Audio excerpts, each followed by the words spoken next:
Ou rebonjour, je suis ravi une nouvelle fois de passer une demi-heure avec vous et je ne vais pas le faire tout seul.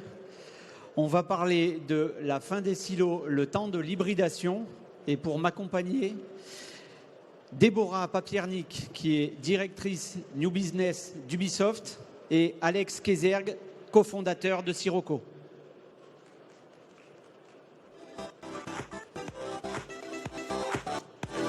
Bonjour, rebonjour, je vous laisse vous installer. Je suis ravi de vous avoir avec moi pour parler de la fin des silos, le temps de l'hybridation. Ça peut paraître un peu abstrait comme ça, comme thématique, mais je suis vraiment enchanté de l'animer parce que je pense que ça va être très intéressant. J'ai un petit speech, je vous l'ai dit, vous me coupez si ça ne vous convient pas ou vous réagissez ensuite. Je ne vous fais pas un dessin, travailler en silo de façon cloisonnée, pyramidale, en prenant peu ou pas en compte les attentes et les orientations des autres services, des autres entreprises, c'est travailler avec des œillères. Ce mode de fonctionnement peut être source d'erreurs par manque de communication, de perte de temps et donc d'argent, d'isolement. Si en interne, le travail en silo a tendance à disparaître, notamment bien aidé par certains outils numériques, ce n'est pas forcément encore un mot-clé dans toutes les organisations. Les entreprises aussi, j'ai le sentiment qu'elles collaborent de plus en plus, qu'elles multiplient les partenariats avec les universités, les centres de recherche. Et les centres de recherche, les universités s'ouvrent aussi de plus en plus au monde de l'entreprise. Les entreprises développent aussi des collaborations avec des écoles pour recruter les meilleurs, certes, mais aussi pour développer de nouveaux projets et explorer de nouvelles pistes, trouver un nouvel état d'esprit. Certaines entreprises incubent aussi des jeunes pousses de la même manière pour favoriser leur business, mais aussi la créativité, je vais y arriver, de leurs équipes pour inventer ensemble. C'est cette ouverture que prône et que vit Déborah Papiernik chez Ubisoft. J'ai envie de vous qualifier de championne du partenariat, mais même si le mot, vous m'expliquerez tout à l'heure, le mot est peut-être déjà dépassé. Vous inventez tous les jours des projets créatifs, des projets hors normes pour nourrir l'imaginaire collectif et éveiller les consciences. Pour vous, pour conquérir, il faut accepter de sortir de sa zone de confort. Puis à côté de vous, Alex Kézergue, alors il a la grosse qualité d'être marseillais, mais ce n'est pas la seule. Votre zone de confort, vous, finalement, c'est sur l'eau, les pieds attachés à une planche avec une voile qui vous guide aussi, qui vous tire, et à 100 km sur l'océan. Ça, c'était votre zone de confort avant. Et puis, vous avez fondé Sirocco pour décarboner le transport maritime. Bref, nos deux speakers, vous l'avez compris, ils ont en commun de penser différemment pour construire demain, pour sortir des chemins battus en mélangeant les genres et en rassemblant les talents dans une joie palpable. J'ai été un peu long, mais j'avais tout ça à dire et maintenant je me tais. Déborah, je l'ai dit, vous n'hésitez pas à sortir de votre zone de confort pour bâtir de nouveaux projets. Comment vous vous lancez et puis comment vous embarquez vos équipes parce qu'il y a beaucoup de monde derrière vous? Alors moi, je travaille dans le jeu vidéo depuis plus de 25 ans. J'ai eu plusieurs postes en marketing, en business, en production. Et depuis 7 ans, je développe des activités au-delà du jeu vidéo. On prend les marques, les expertises, les assets graphiques, les modèles 3D, et puis on fait d'autres choses. Ces autres choses, ça va être des collaborations avec la santé, avec l'industrie, avec le monde des attractions, avec le monde du spectacle vivant. C'est hyper varié. On s'est même rapproché du monde de la culture. On travaille beaucoup avec les musées, avec les documentaires, avec l'éducation. Et comment j'emporte les équipes? Justement, finalement, par la nouveauté, par le fait qu'on se base sur leurs expertises pour aller au-delà. Finalement, nous, du jeu vidéo, on sait en faire.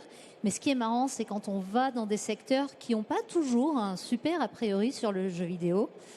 Parler aux conservateurs de musées, ils ne sont pas tous joueurs. Il peut y en avoir, mais pas beaucoup.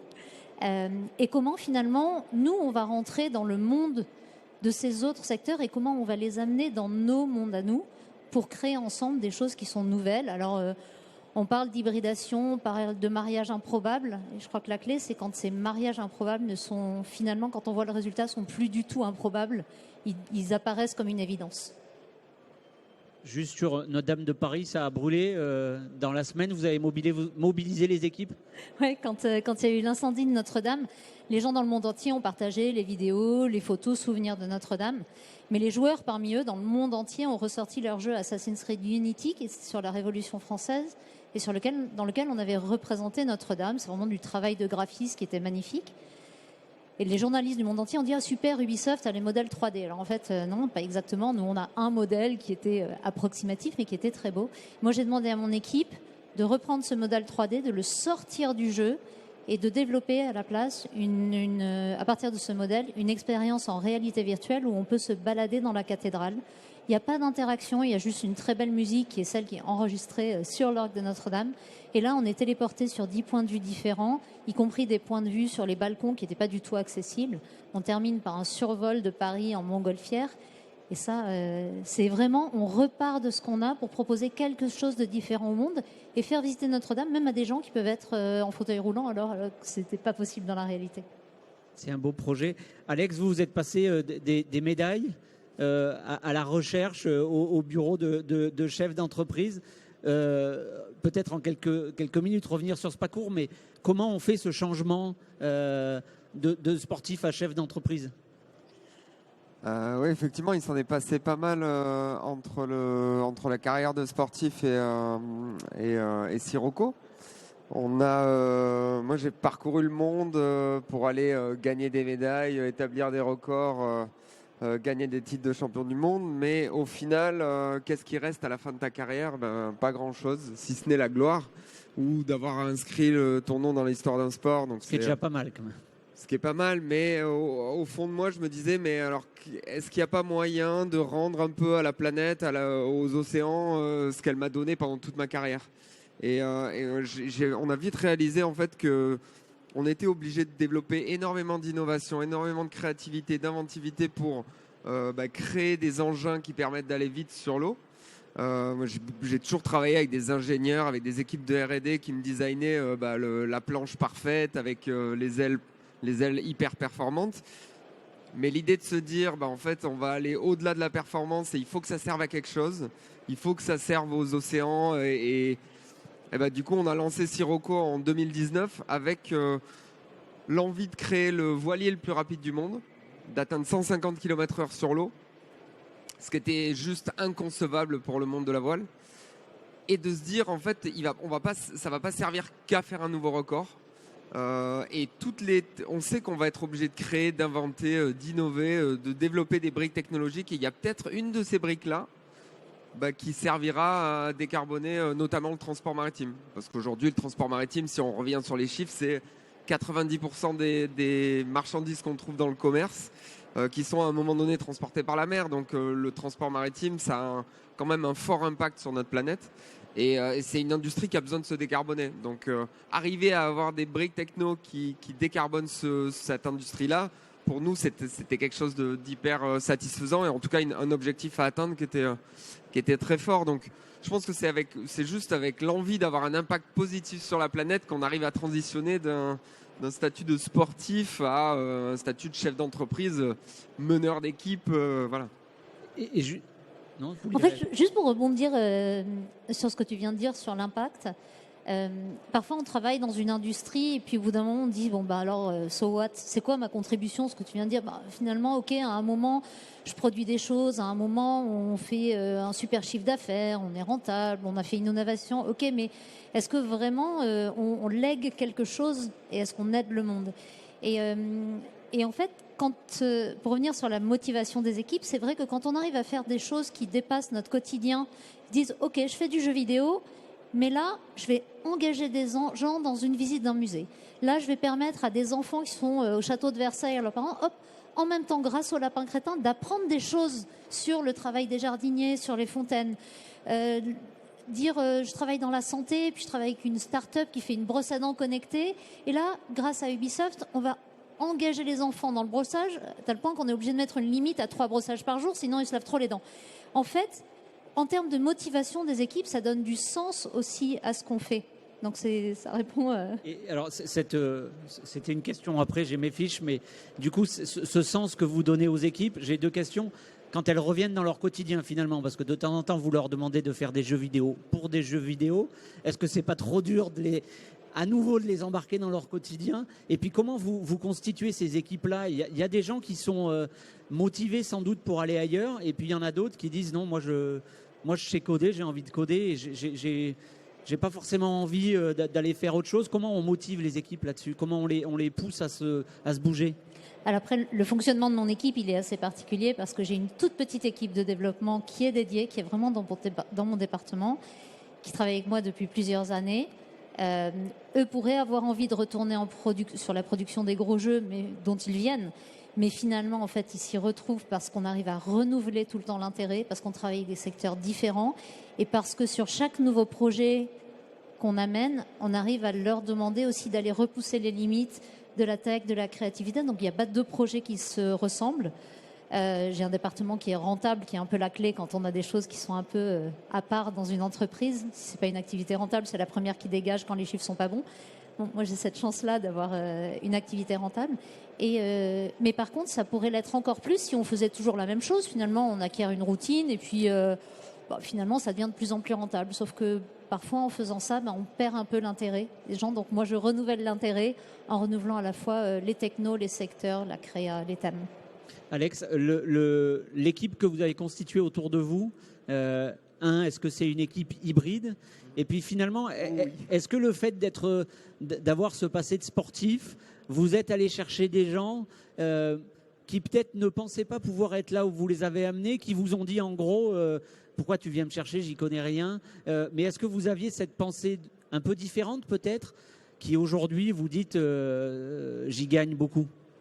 Alors déjà pour répondre à la question de l'hybride, oui, la team, on a une partie qu'on appelle R&D ça va être des physiciens, des architectes navals, des docteurs en mécanique des fluides. Et d'un autre côté, on va avoir l'équipe soft, qui sont des développeurs logiciels, et où là, tu as vraiment besoin de les faire travailler de concert, parce qu'en gros, c'est la R&D qui va faire l'équation physique, et le codeur qui va translater cette équation physique en ligne de code. Donc oui, bien sûr des équipes hybrides. Et comment je les choisis, comment on les choisit. Moi, une des questions que je pose en entretien, c'est quoi ta passion? Parce que les gens qui viennent chez nous en entretien, on sait déjà leur background technique, on sait ce qu'ils ont fait comme école, on sait leur expérience pro, mais les passions, c'est souvent ce qui va faire la différence. Et d'avoir des gens qui arrivent à te parler avec des étoiles dans les yeux quand ils te parlent de ce qu'ils font, ça pour moi c'est un énorme plus.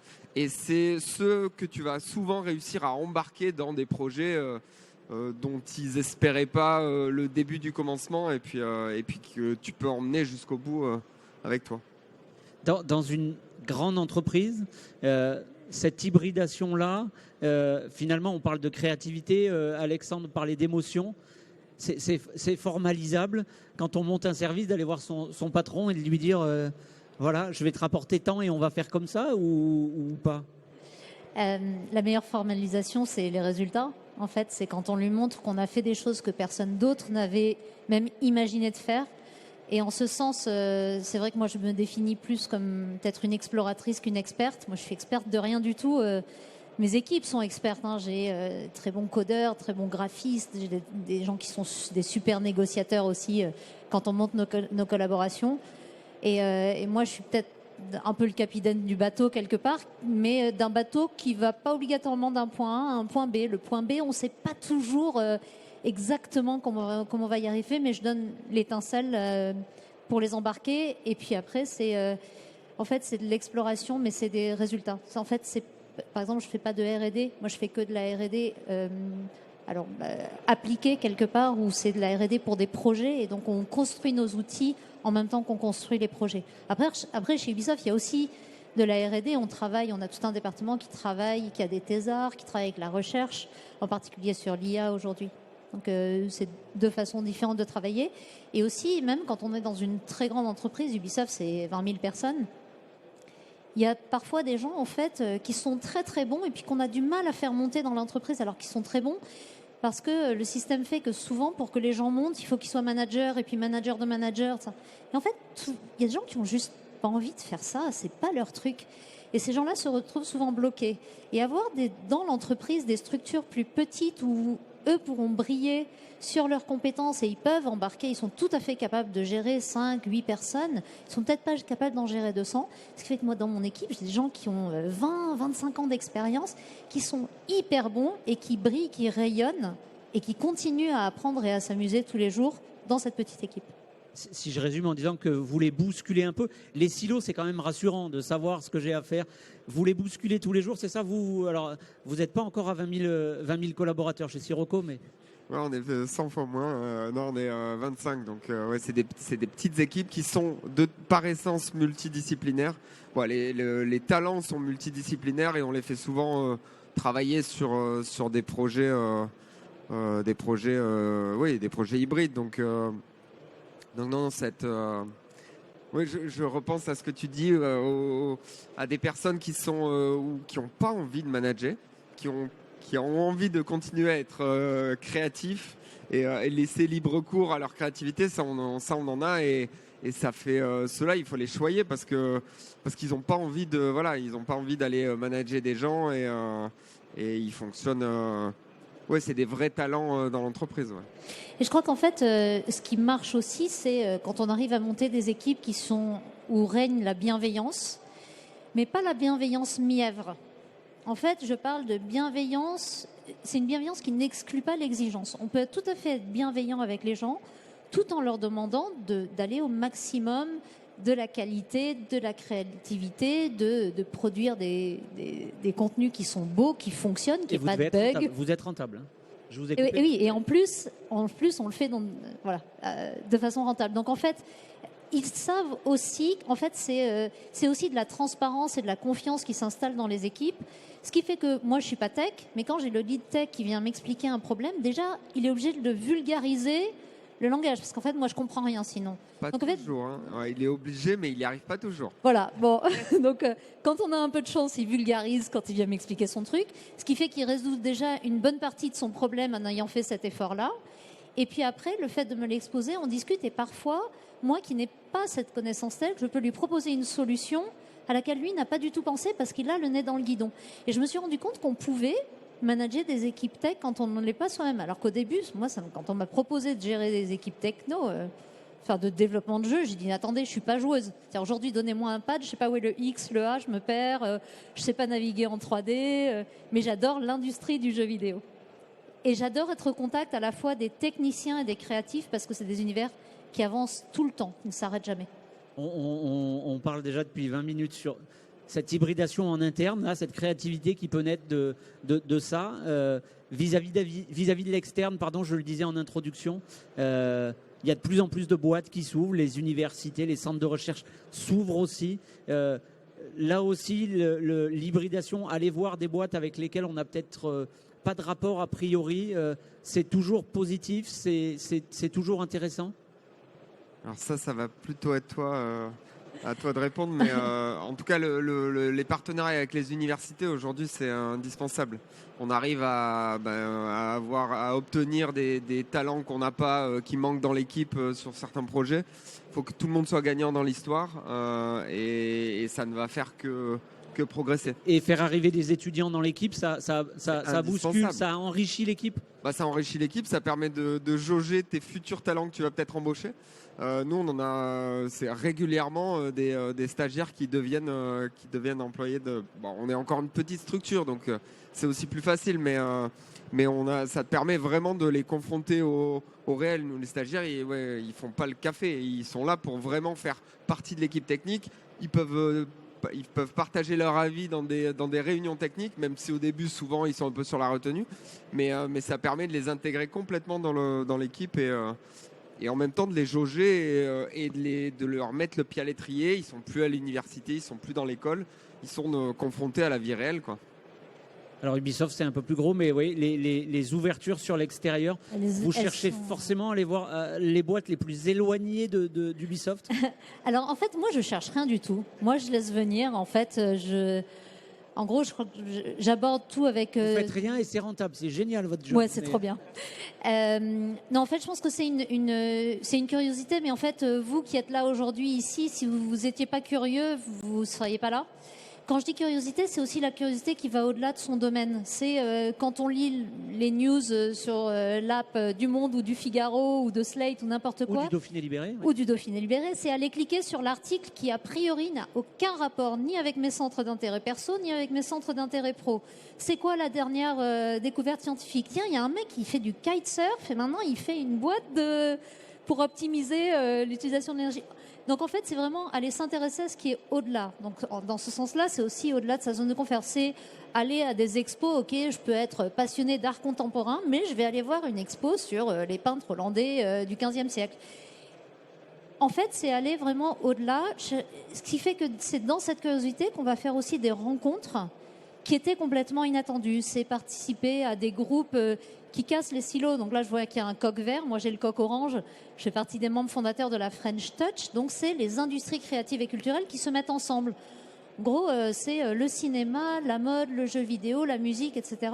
qui se mettent ensemble parce qu'on a des problématiques qui peuvent être communes, parce qu'on est tous avec une partie création et puis une partie tech parfois ou autre. Et là, on fait des rencontres et puis au début, on apprend à se connaître et ce n'est que petit à petit, c'est une fois qu'on a appris à se connaître, finalement, que les bonnes idées naissent.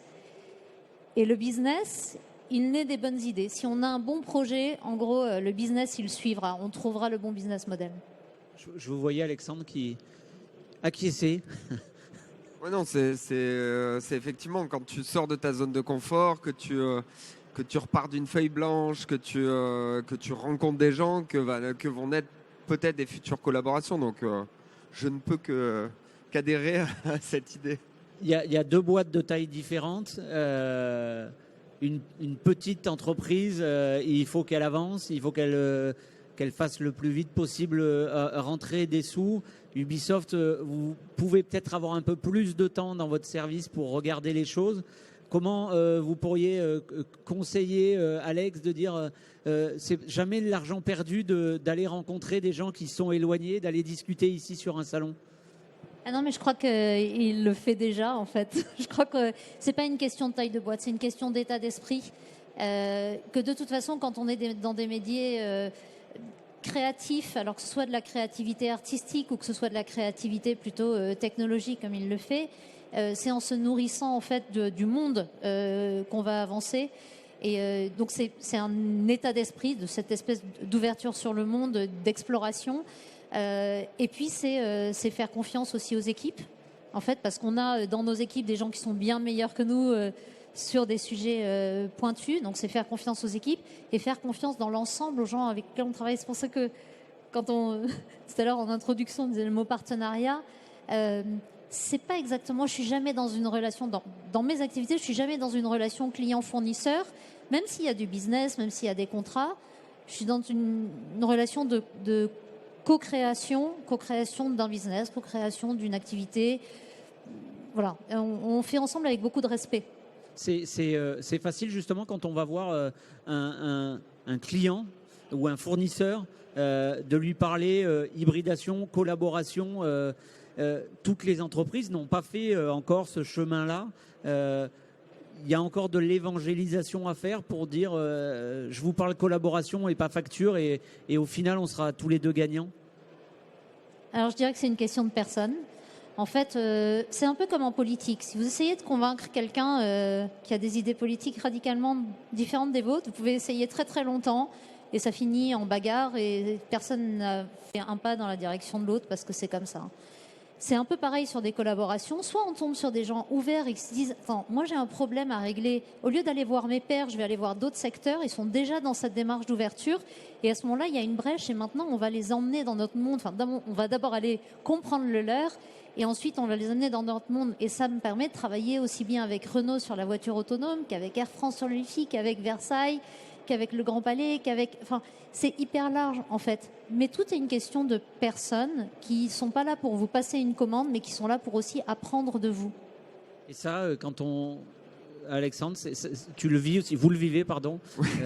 Oui, bah, typiquement, je prends l'exemple d'une réunion qu'on a eue il y a quelques mois avec une grande compagnie maritime où eux avaient un problème. Nous, on avait une solution à ce problème. On ne savait pas que c'était un problème pour eux. Et quand on est arrivé, qu'on a présenté ce qu'on faisait, ils se sont dit « Ah, mais cette partie-là de ton produit, nous, ça pourrait répondre à un de nos problèmes. » Et on va démarrer une collaboration, on va faire un POC, Proof of Concept de notre collaboration. Donc oui, c'est typiquement des choses qui se passent. Ça prend des fois un petit peu de temps qu'on n'a pas forcément quand on a une petite structure. Donc, nous, on aime que ça aille vite, mais on y arrive. Et en tout cas, on ne peut pas se passer de se dire on va travailler avec cette grande boîte qui va pouvoir être un vecteur de croissance. Et après, je crois que quand on est en grande entreprise, il y a toujours des cadres et des process, etc., qui nous contraignent. Mais en fait, le cadre, il est souvent beaucoup plus large qu'on ne pense. Et dans ce cadre, en réalité, on a de la liberté pour naviguer. Enfin, soi-même, on a tendance parfois à le rétrécir, ce cadre, alors qu'en fait, il y a plein de choses qu'on peut faire qui ne sont pas complètement à l'encontre des process, qui juste vont aller toucher vraiment au bord, et on reste dans la légalité, on reste dans le cadre, on continue à avoir l'approval des bonnes personnes, ça va être de la com, ça va être les affaires publiques, ça va être peu importe, en fait, les gens qui ont besoin de savoir un peu ce que vous faites, mais tout en réussissant à les convaincre. Donc on n'est jamais hors cadre, on est à la bonne limite, et ça élargit les horizons. Il nous reste 30 secondes, j'avais une dernière question, mais c'est passé très vite. On n'a pas parlé de sens, mais j'imagine que ça aide aussi à embarquer les équipes. Pour terminer, alors je sais que vous êtes déjà rencontrés une fois, mais pour terminer, je voulais vous demander qu'est-ce que vous retenez là en 2-3 mots, chacun de l'échange, de la rencontre que vous avez eue là sur le plateau de Tech N Fest. Non, mais probablement de garder cette ouverture d'esprit qui va te permettre d'avoir de s'ouvrir les chakras pour pouvoir accueillir des opportunités de business qui vont être souvent liées à des rencontres, mais garder l'esprit ouvert. Esprit ouvert, Déborah ? Ouais, et puis quand on voit quelqu'un, finalement, c'est pas juste lui demander qu'est-ce que tu fais, mais c'est qu'est-ce que tu fais vraiment, c'est quoi tes challenges. Et en fait, c'est des challenges de l'autre, en fait, qu'on inventera les solutions. C'est ce que tu disais tout à l'heure sur je savais pas qu'ils avaient un problème, moi je suis venue présenter mon truc. Mais en fait, parlez, racontez ce que vous faites et puis demandez à l'autre quels sont ces challenges. Et vous trouverez peut-être les réponses, justement, pas dans votre cercle, pas chez vos pairs, mais au-delà. Merci beaucoup. Le mien, c'était de tenir une demi-heure. On aurait pu, je pense, passer beaucoup plus de temps. Merci beaucoup d'être présent sur Tech N Fest. Et merci à vous de nous avoir écoutés.